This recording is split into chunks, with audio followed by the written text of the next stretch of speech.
Bonjour chers auditeurs et auditrices. Juste pour rappel, on est dans l'émission Marichi Hit avec Marish. Moi, c'est Maria Hakobdjanian et notre invité d'aujourd'hui, c'est Yannick Kalantarian. Barev Yannick Jan. Barev Maria Jan. Comment ça va? Ça va. Toujours très content de venir sur Belgahai. Ah. Et voilà, donc je suis impatient de voir les questions. Oh, prépare-toi. Voilà, vas-y. Merci pour ton temps, je sais que tu es très occupé et ça me fait toujours plaisir de te voir et de parler avec toi. Donc, Yannick Kalantarian. Qui est Yannick? Quand est-ce qu'il est né? Où est-ce qu'il est né? Ah, tu sais, à un certain âge, je deviens presque comme une femme, je n'aime pas trop dire ma date de naissance. Tu as toujours 18 ans. Mais bon, dans ma tête, je suis toujours aussi jeune. Donc je suis né en 1961, au mois de mars, un 18 mars, à Watermal-Boisfort.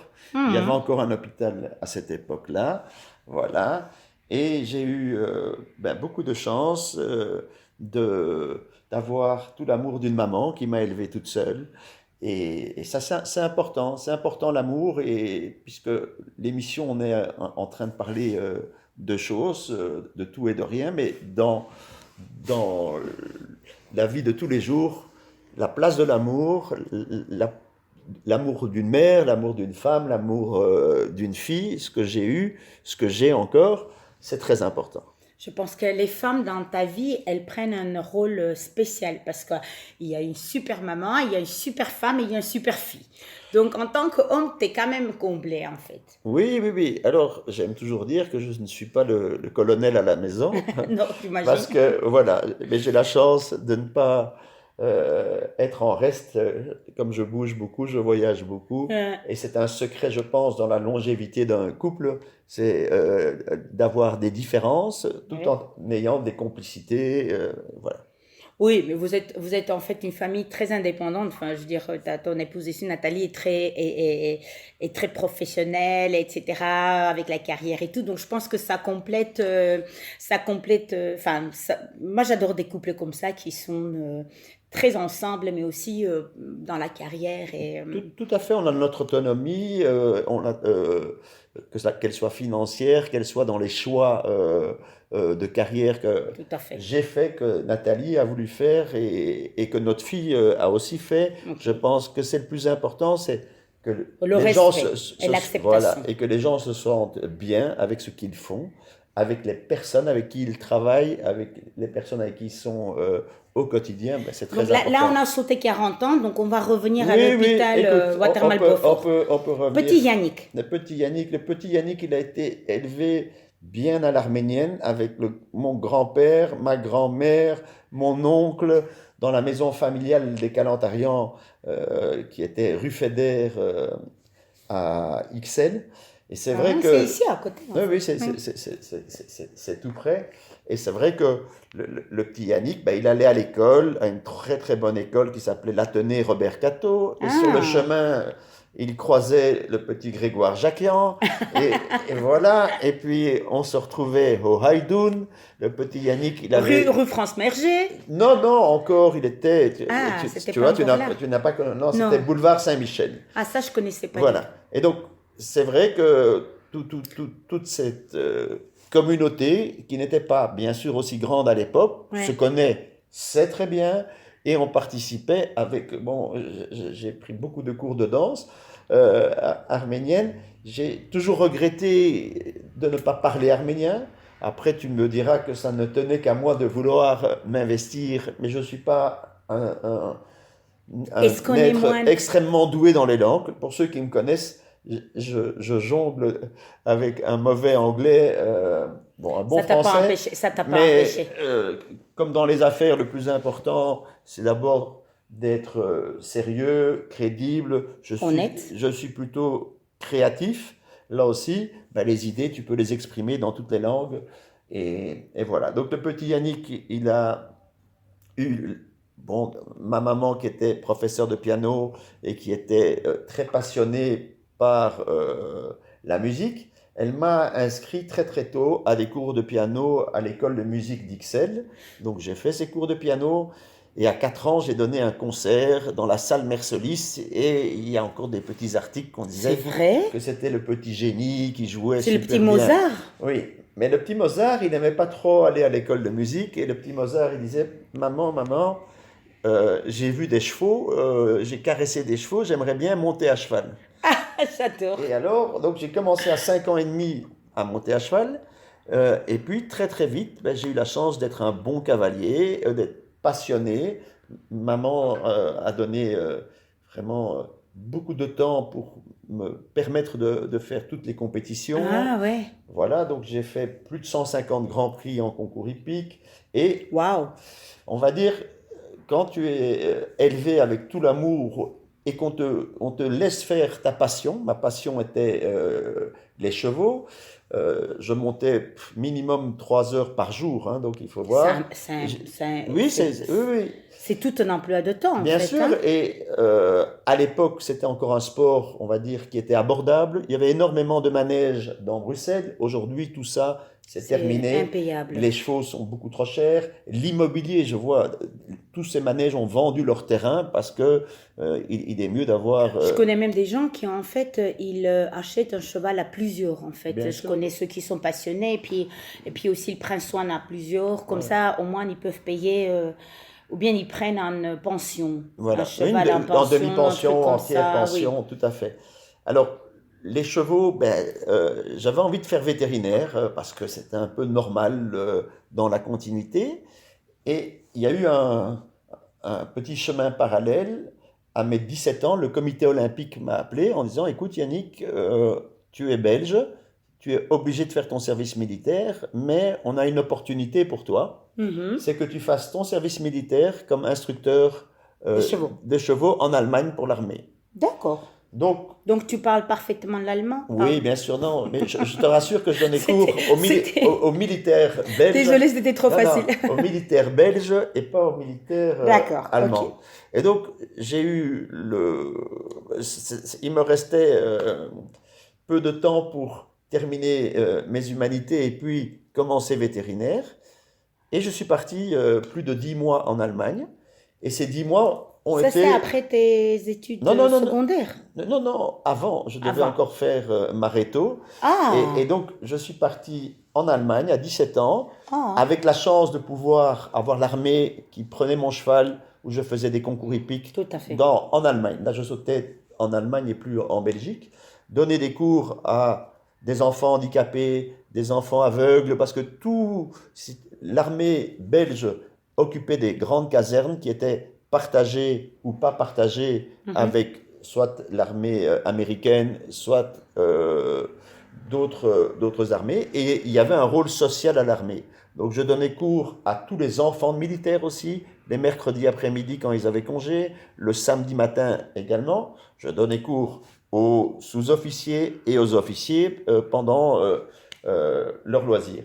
Donc c'était Ça, c'était avant la réto. Oui, tout Waouh. à fait. Donc ça a été Impressionnant. ça a été très varié, voilà. Et puis après, Et réto. donc, non, après, Attends, oui. après 10 mois de service militaire, la gendarmerie, parce que la gendarmerie existait À l'époque. à l'époque et faisait partie intégrante des composantes de l'armée, la gendarmerie m'a dit, écoute, il nous manque une personne dans l'équipe de la gendarmerie, est-ce que tu veux te joindre à l'équipe? Et donc j'ai fait... Vous ne savez pas ça? Enfin, Oui, je oui, savais oui, oui. pas Non, ça. non, donc c'était une époque un peu particulière, donc j'ai fait quelques concours hippiques pour la gendarmerie avec grand plaisir.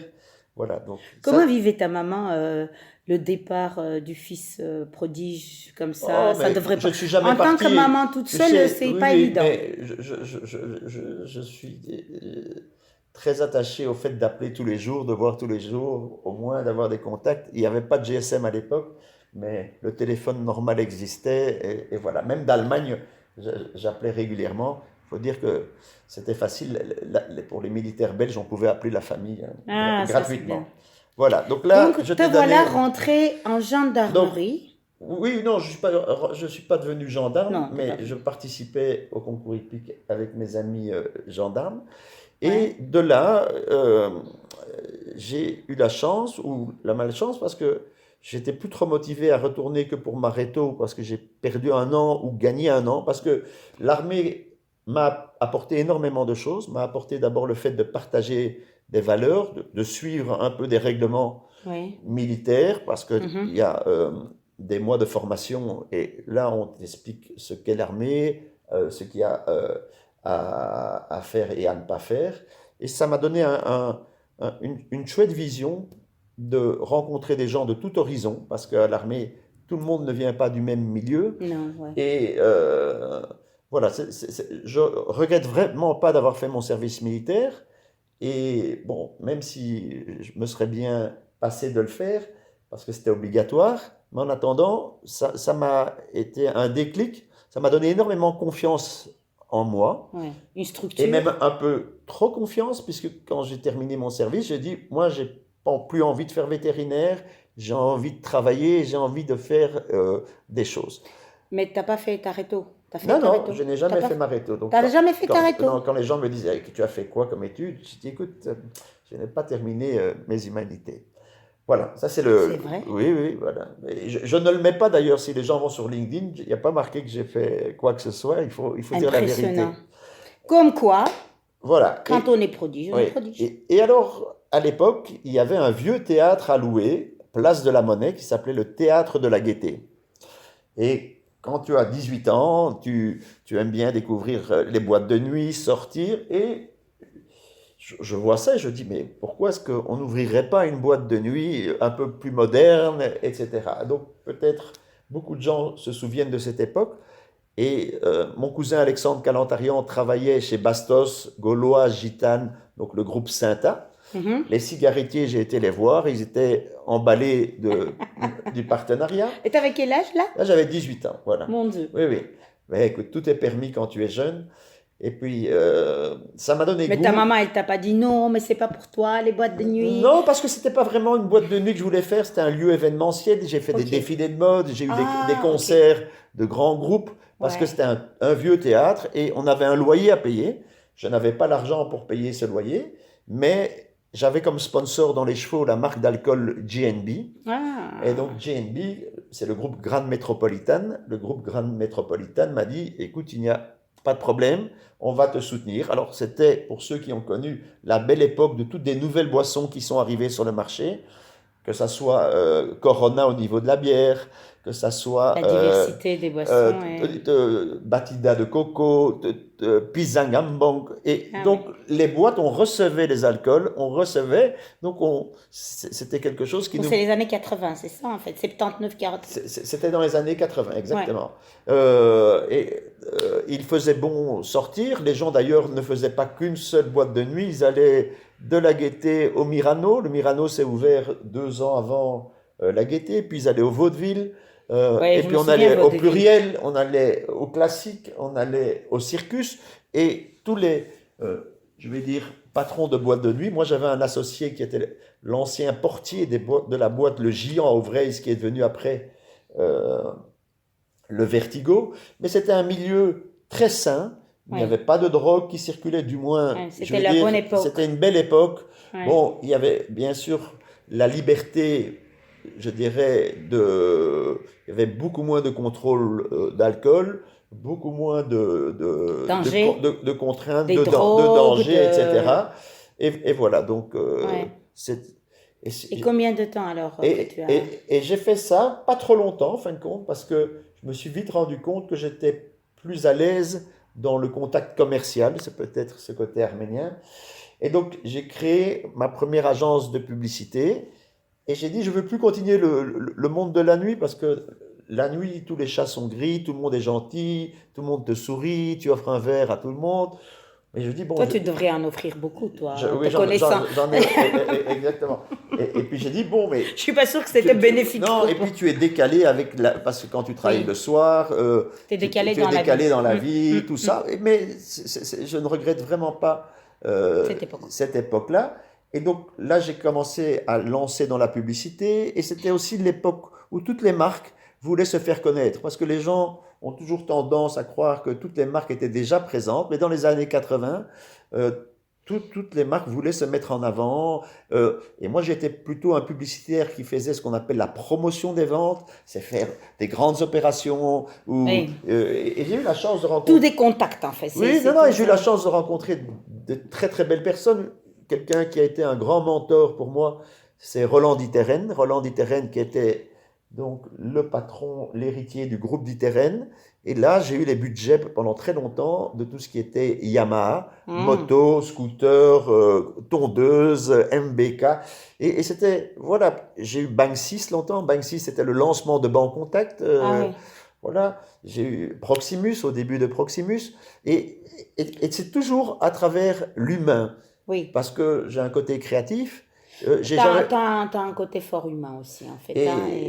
Et puis voilà, et de là, j'ai basculé sur la création d'événements, parce que tout ça est lié quelque part. Je veux dire, quand il y a une marque qui est là, la marque après, elle te demande, tu sais pas faire quelque chose de moderne, d'innovant, et j'ai fait beaucoup de choses. Si je dois tout raconter, je pense qu'il faut que je revienne. Tu vas nous écrire un livre? Oui, non, on va proposer. Les mémoires. Je pense que ça vaudrait le coup.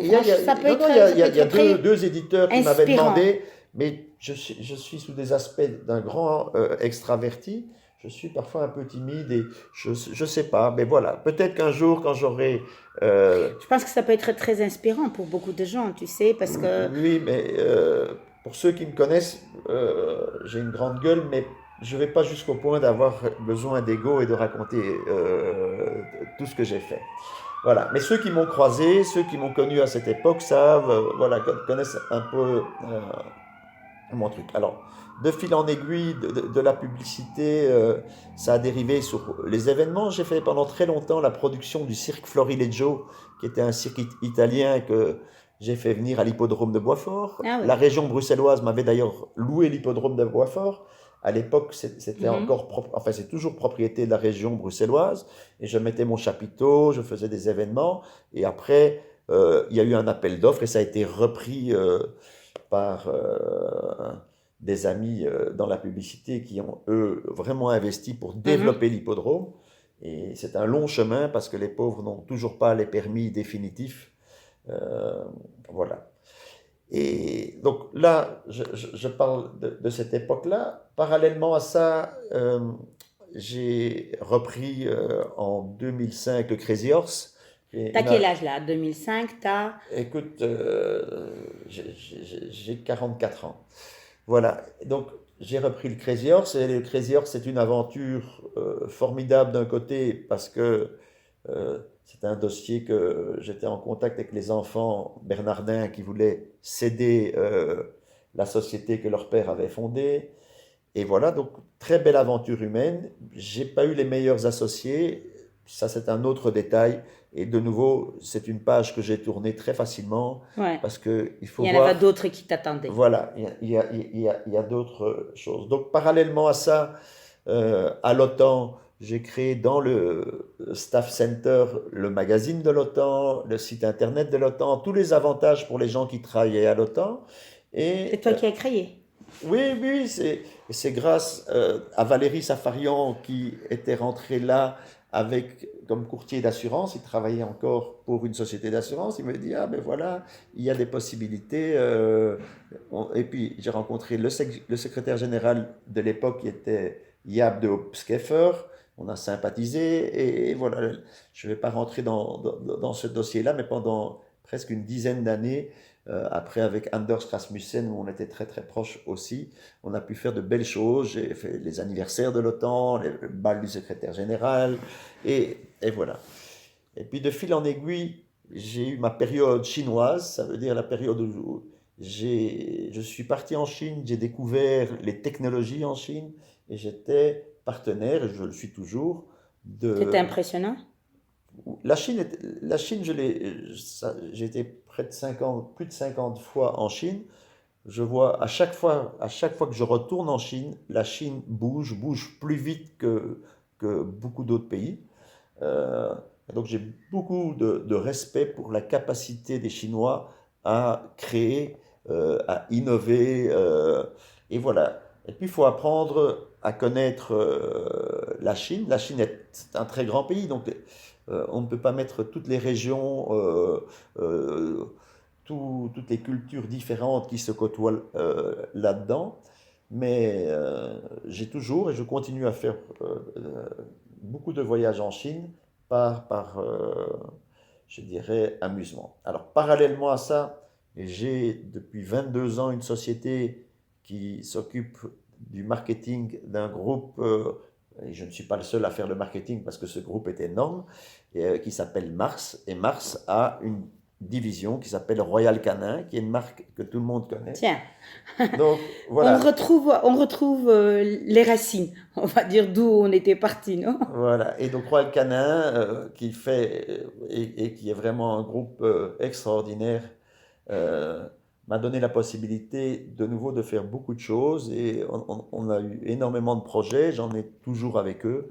C'est un groupe d'une fidélité extraordinaire avec de belles personnes que j'ai pu rencontrer, qui sont devenus d'ailleurs de grands amis. Voilà, voilà. Donc, Alors maintenant, tout ça, ce parcours, est-ce que tu penses que le fait de ne pas avoir fait ta réto ou des études supérieures, etc., est-ce que tu penses que ça t'a dérangé dans la vie? Est-ce qu'il y a eu un moment où tu as dit, oh, oh, j'aurais dû ou... sûrement avoir fait des études, peu importe lesquelles, qui auraient donné un cadre plus structuré, parce que pour ceux qui me connaissent, je suis un électron libre, hein, et donc j'ai les qualités de mes défauts, je sais passer de l'un à l'autre très facilement, et parfois ça peut être troublant parce que j'ai pas qu'une seule casquette, D'accord. j'en ai plusieurs, et voilà. Et tu trouves toujours du temps pour tes amis, ta famille. Et, bien sûr, bien sûr. Et je trouve ça extraordinaire parce que chaque fois que je t'appelle ou quoi, tu as toujours du temps, tu prends toujours le temps et Ouais, je te remercie pour ton amitié, c'est vraiment... Mais voilà, alors il y a eu, ici maintenant ça fait 20 ans, la belle aventure de la Belgium Armenian Chamber of Commerce. Et c'est vrai que qui fait pas mal de choses. grâce à Valérie et puis son papa, on a dès le départ accéléré le mouvement. Et les différences d'âge font que les carnets d'adresses ne sont pas les mêmes.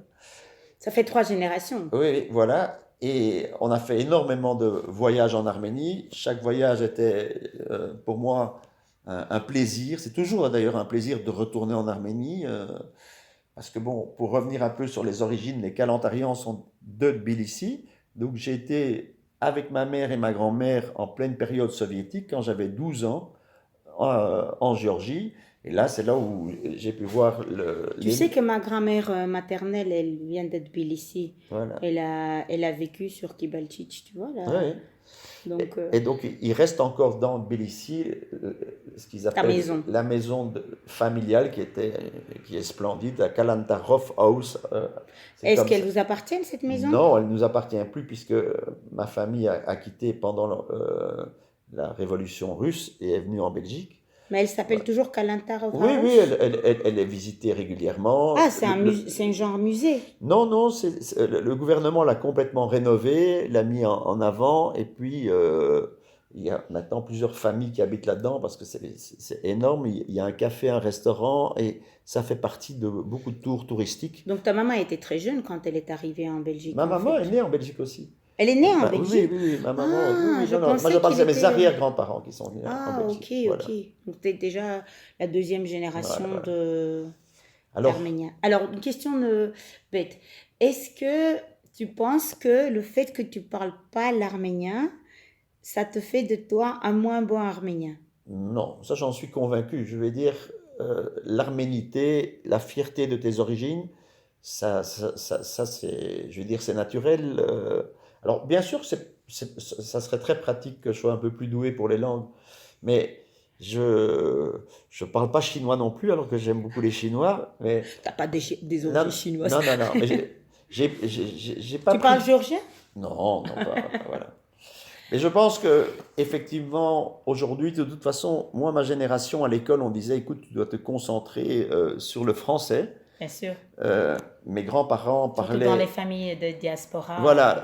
Et c'était, oulala, non, il faut arrêter de parler en plusieurs langues à la maison, c'est pas bon. Aujourd'hui, c'est tout l'inverse. On pousse un peu les parents à dire, ben voilà, c'est très bien, au plus tôt... Aujourd'hui, les enfants, voilà, ils parlent 4 langues. 5 langues.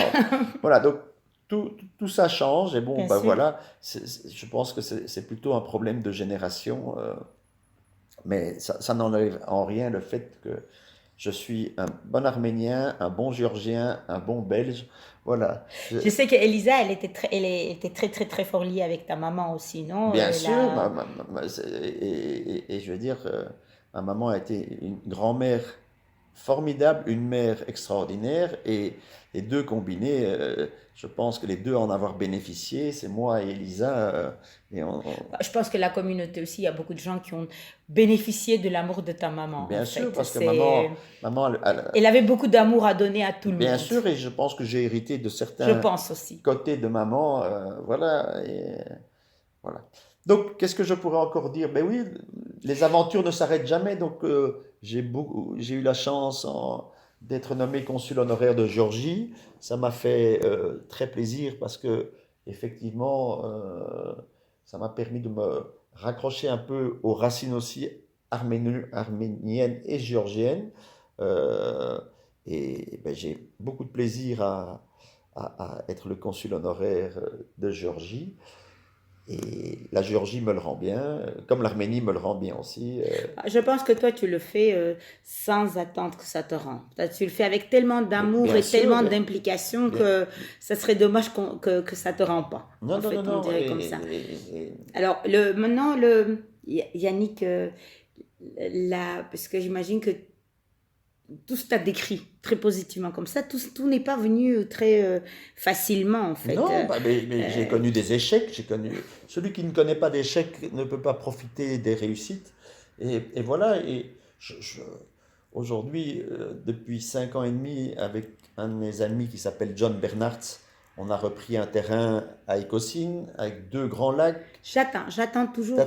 Oui, mais j'attends toujours le barbecue. Voilà, mais comme les choses sont tellement grandes, puisqu'il y a 104 hectares. C'est magnifique. Ça prend du temps, mais. C'est magnifique. D'ailleurs, pour nos auditeurs, on va dire que Yannick il nous a promis qu'on va faire avec Belgahey un méga géant barbecue dès que le terrain sera ouvert. Je pense qu'il n'y a pas assez d'Arméniens pour remplir. T'inquiète, on va trouver. On va trouver. Et ça avance, le projet, parce qu'il est magnifique, ce projet. Bien sûr, là, on a terminé de nouveau de quoi loger 60 personnes. Il y aura des places de télétravail avec la vue sur le lac. Il y a tellement de possibilités qu'on doit se forcer un peu à terminer certaines choses, à commencer. Et voilà. Mais en fait, il faut quand même que tu dises, en fait, il y a quoi c'est quoi que tu as fait venir pour mettre sur place, comme mettre pour des cafés? Vas-y, il y a quand même des trucs insolites. Non, il y a beaucoup de choses insolites, comme avant la guerre, d'ailleurs, je tiens à préciser, entre l'Ukraine et la Russie, on a acheté un hélicoptère de combat. C'est bien de préciser. On a acheté un hélicoptère de combat russe à une vente aux enchères en Belgique. Là, on vient d'acheter un vieux Boeing, et le Boeing, on va le mettre au fond du lac pour que les plongeurs puissent faire une discothèque en dessous. Non, c'est pour avoir une expérience. Alors, on peut le dire que les gens, en fait, ils vont plonger en dessous. Donc, en fait, ce sont des mines. Ce sont des anciennes carrières, et donc ces carrières ont arrêté d'être exploitées en 1988. Et ils sont remplis d'eau. Et les carrières se remplissent toujours d'eau, mais pendant leur exploitation, parce que l'eau vient par la nappe phréatique, l'eau est pompée et l'eau est rejetée. Donc, effectivement, depuis le moment où les carrières se sont arrêtées, l'eau a pris le dessus, et c'est une eau d'une qualité extraordinaire, puisqu'elle vient de la nappe phréatique, elle n'est pas raccordée comme beaucoup de plans d'eau à une rivière qui pourrait être polluée ou quoi que ce soit. Donc, on a une eau de qualité, et la preuve est qu'on a tellement de poissons qui se sont reproduits en quelques années, on a vraiment et donc, beaucoup de chance. Au fond de l'eau, il y a un bus abandonné, pas un bus ou des camions, des trucs comme ça. Il y a des anciens wagons de chemin de fer, il y a les anciennes grues, il y a tout le passé de la mine qui forcément se retrouvent au fond. Et tu voulais faire une discothèque dans un des... Tu vas la faire ou pas? Tu te souviens, tu disais, je voulais que les plongeurs descendent en bas et puis qu'il y ait un espace où... Non, mais l'espace où ils vont aller, on peut diffuser aujourd'hui sous l'eau de la musique et surtout ils peuvent enlever leur bouteille d'oxygène parce qu'on va créer une bulle. Voilà. Mais bon, le spécialiste de la plongée, c'est mon associé qui s'appelle John Bernards, qui a créé, il y a plus de 20 ans, Nemo 33, qui était pendant 10 ans ou 12 ans même la fosse de plongée la plus profonde au monde.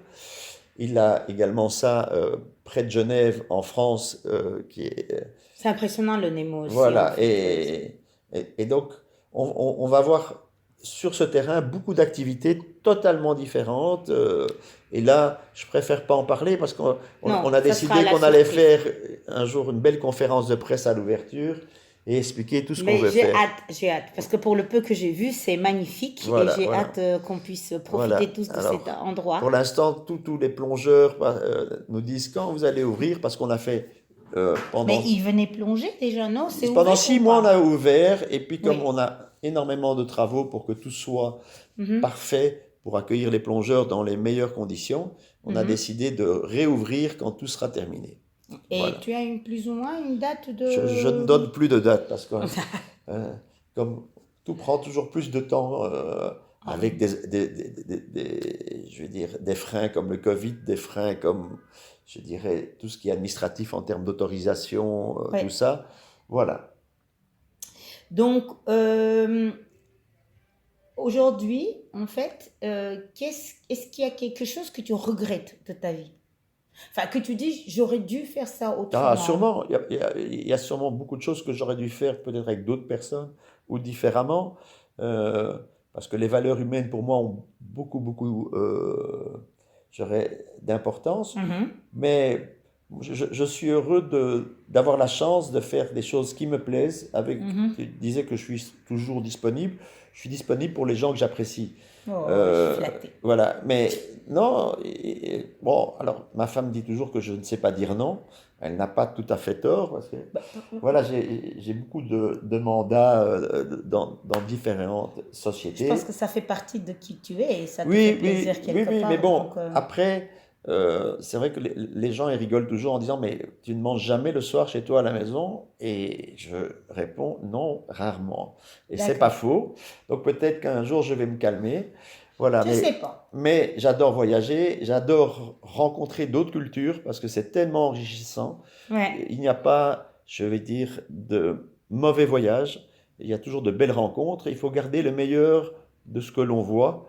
Et bon, on vit à une drôle d'époque d'un monde compliqué, d'un monde où les règles changent, où il y a de plus en plus de règles. Et je ne vais pas jouer à regretter le passé, et plutôt à rester positif et de dire, ben voilà, il y a un futur qui se crée, il y a de nouvelles choses. Et j'ai énormément de plaisir, je suis un peu un addict de tout ce qui est nouvelle technologie, je m'intéresse beaucoup sur tout ce qui est intelligence artificielle. Si tu demandes à ma femme, elle va dire, mais tu passes beaucoup trop de temps derrière ton ordinateur à découvrir. Quand tu es à la maison. Oui, quand je suis à la maison, mais attention, on a la chance aujourd'hui, je reste quand même à la maison quand je fais du télétravail, etc. Et voilà. Est-ce qu'il y a quelque chose pour laquelle tu es reconnaissant vraiment si la première chose qui vient dans ta tête, dans tes pensées? Mais je suis reconnaissant d'avoir eu la chance, parce que c'est de la chance, d'avoir rencontré, que ça soit dans le show business, que ça soit dans le monde politique, que ça soit beaucoup de gens.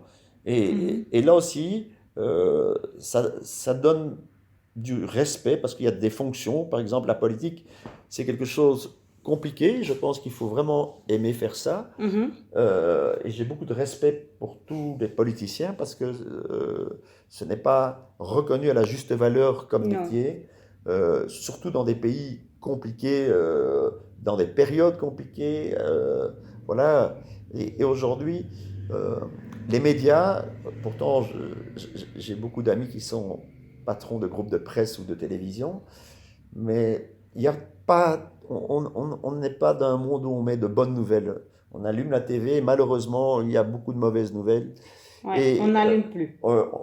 Parfois, Moi, je n'allume plus. Ça me fait du bien là, de prendre quelques jours, de déconnecter. Aussi Tu fais ça?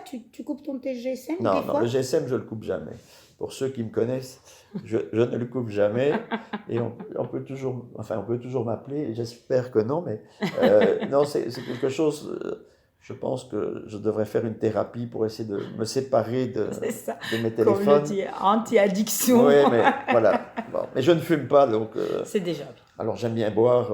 Les gens qui me connaissent, je suis un amateur de vin et de bonnes choses, donc voilà. Ça va. On ne peut pas être très parfait. Non, sûrement pas. Le jour où tu ne seras plus de ce monde, oui. Ben, comment tu voudrais qu'on se souvienne de toi? Ah, ben, écoute, je pars du principe que je ne serai pas là pour le voir. Et ben, ça sera une forme de surprise. Et, on te racontera. Oui, on me racontera exactement. Je ne sais pas comment, mais voilà. Bien. Et quels sont alors les projets à venir, à part l'Écossine? Ben, écoute, les projets, je pense que je suis tellement heureux que ma fille soit avec quelqu'un de très bien qui s'appelle Martin. Je ne vais pas donner son nom de famille, mais bon. Petit Martin. Voilà, petit Martin, exactement. Ça fait 8 ans qu'ils sont ensemble et pour moi, c'est un bonheur de les voir heureux.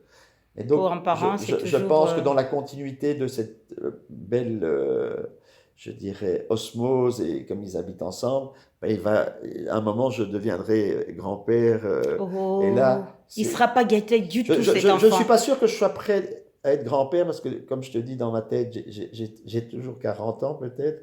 Mais définis le grand-père. Voilà, en fait, mais je me sentirais. Aujourd'hui, grand-père, c'est pas du tout la même notion. C'est pas du tout péjoratif, au contraire, c'est du bonheur. Mais d'abord, c'est pas mon choix, c'est à ma fille et à son petit ami de décider le mariage ou pas le mariage, le truc. Aujourd'hui, le monde n'est plus. Non, c'est différent. Ce n'est pas aux parents de dire tiens, pourquoi vous vous mariez pas, pourquoi vous n'avez pas d'enfants. Et les enfants, les gens le font de plus en plus tard. Ma fille est encore jeune, elle va avoir 28 ans, donc. Elle est jeune. Mais je me dis, en fait, moi j'ai partagé beaucoup avec mes grands-parents maternels surtout. Et je trouve que c'est un bonheur d'avoir enfin, mes parents sont mariés assez jeunes, enfin, par rapport à maintenant surtout, mais profiter vraiment de mes grands-parents et partager et avoir gardé beaucoup de souvenirs, tu vois. Ouais. Et c'est ça qui reste en fait. Quand mon grand-père était décédé, ma maman, elle a dit... il reste vivant le temps qui reste dans tes souvenirs, tu vois. Oui. Et donc... Et je veux dire, on sait que la vie, il y a malheureusement de mauvaises nouvelles. Quand j'ai perdu maman il y a presque 2 ans, mais dans mon cœur, elle est là tous les jours, tout ça. Et de toute façon, avec maman, je n'aurais pas pu garder de mauvais souvenirs. Je n'ai que de bons souvenirs de ma maman. Je pense que ça serait difficile de garder un mauvais souvenir. Et c'est la même chose pour ma femme, ma fille et tous ceux qui ont croisé maman. Ben, j'ai très rarement... Moi, je n'ai pas rencontré. J'ai rencontré personne qui... Et puis, je me souviens la messe et tous les gens qui ont parlé et tout cet amour qui... Je trouve que c'était un enterrement, mais plein d'amour. Plein de positif et d'amour. Je ne sais pas comment t'expliquer. Voilà. C'était triste, mais c'était tellement positif et plein d'amour. Un très bel hommage et je pense que... Voilà. Je pense qu'elle a été très fière de toi. Toujours. Oui, toujours. Mais moi, j'étais très fier d'elle aussi. Donc, c'est une belle osmose. Ah, bah, c'est bien. Voilà, ma chère. Maria. Écoute, je te remercie énormément pour ton temps et pour tous ces petits détails. Chaque fois que je découvre des nouvelles choses. Oui, mais je pourrais encore en raconter, mais je ne sais pas Dans le livre. On va garder ça pour le livre. Peut-être dans un film maintenant. Écoute, je rigole. Ah, pourquoi pas. Pourquoi pas. Moi, je pense qu'en fait, tu sais, je vais te dire une chose en fait. Regarde, aujourd'hui, on a de plus en plus de jeunes en fait qui suivent un petit peu ton parcours.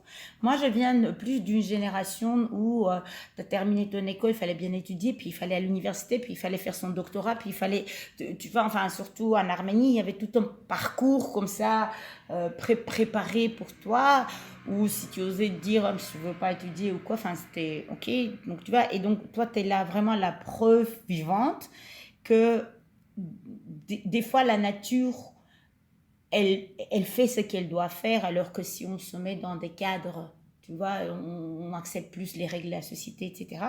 Et moi, je trouve que oui, des gens comme toi, ils doivent faire des films et des livres.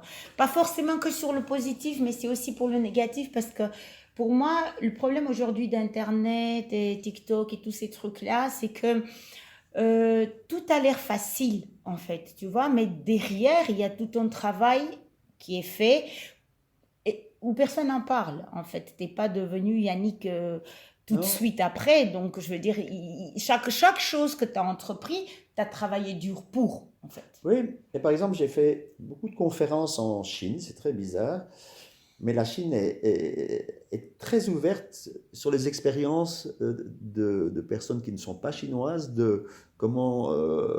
et j'ai toujours eu beaucoup de plaisir parce que c'est pas très facile parce qu'on fait ça avec une oreillette.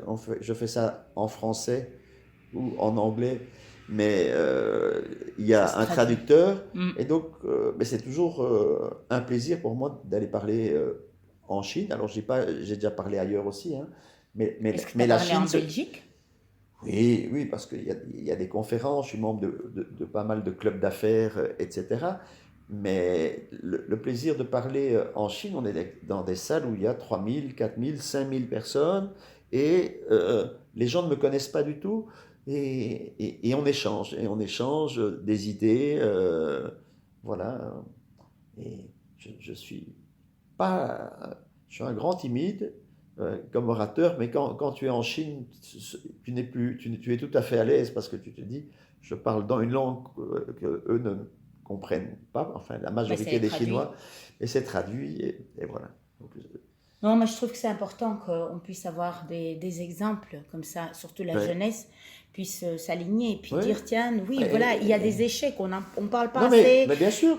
des échecs et on a l'impression que chez tout le monde, ça a été beaucoup plus facile que, et regarde, nous, on ne réussit pas. Mais en fait, combien d'échecs les gens ont et qu'on n'en parle pas pour avoir une Bien réussite, en sûr. fait. Et j'ai énormément de sociétés qui me consultent et qui me disent, ben voilà, est-ce que tu peux nous donner des conseils? Je facture ces conseils parce que voilà, c'est des sociétés commerciales. Et j'ai du plaisir à dire, écoutez, je vais essayer avec ma petite expérience de vous donner ma vision. Elle est peut-être un peu disruptive, un peu moderne ou différente que les standards, mais voilà, je sais que mon côté créatif apporte souvent un autre regard. Mais c'est peut-être ça Et la je clé de pense, ta réussite, en fait. C'est de ne oui, pas être comme les non, autres. non, et je pense que être créatif, ça ne s'apprend pas. Je pense que on l'est ou on ne l'est pas. Il n'y a pas vraiment des études, si, des Non. études de graphisme, etc. Mais la créativité, un bon réalisateur, Graphisme, c'est un outil. La oui, oui, la créativité, c'est créativité, inné. c'est inné. Et voilà. Par contre, je pense que le fait qu'on ne dise pas, non, tu peux pas faire ça, non, pourquoi, non, mais ça va pas te réussir. On a quand Oui, même ce côté par peur, souvent les parents, ou quoi, ils disent par peur, oh, non, non, non, mais il faut pas faire. Mais non, mais regarde, tout le monde veut faire ça, pourquoi est-ce que tu... Je me souviens quand j'étais arrivée ici, il m'a dit, mais tu sais le nombre de Belges qui cherchent un travail? Et j'avais dit, oui, oui, moi je suis arménienne. Tu vois? Donc, je pense que c'est important de garder oui, ces caractéristiques innées oui, et de les développer. tout à Donc, fait. je serai la première Et à voir le film. oui, non, mais je pense que ce qui me fait le plus plaisir, c'est de voir les gens. Il y a pas, c'est quelque chose qui me, je ne vais jamais arrêter de travailler. Enfin, j'espère que la santé me permettra de Je te vois continuer pas à la retraite. mais je me vois pas du tout à la retraite. Quoique, Et peut-être que quand les petits-enfants vont arriver, tu vas oui, t'éclipser. peut-être, mais là, je pense pas du tout à la retraite. Au contraire, je pense justement à encore faire pas mal de choses avec de belles personnes autour de moi. C'est le plus important. Voilà. Donc, moi, personnellement, je voulais te remercier pour qui tu es, en Ah bah, fait. tu es gentil. T'es toujours, non, je suis pas gentille, je le pense.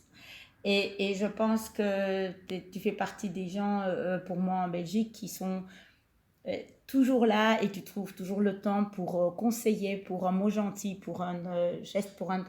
Je te remercie au nom de tous les Arméniens pour tout ce que tu fais, pour l'Arménie, pour ici. Et je suis impatiente de voir les nouveaux projets arriver. Ouais, Parce bah, que c'est écoute, toujours il y en- des choses pas très standards. Non, non, il y en aura. Il y a quelques petites surprises. Ah, Voilà. chouette, on attend. Merci Super. beaucoup Yannick, et Oui, puis bonne écoute, journée à toi. Merci, Maria. Ciao, Bisous, ciao, bisous, Patrick. Bachik.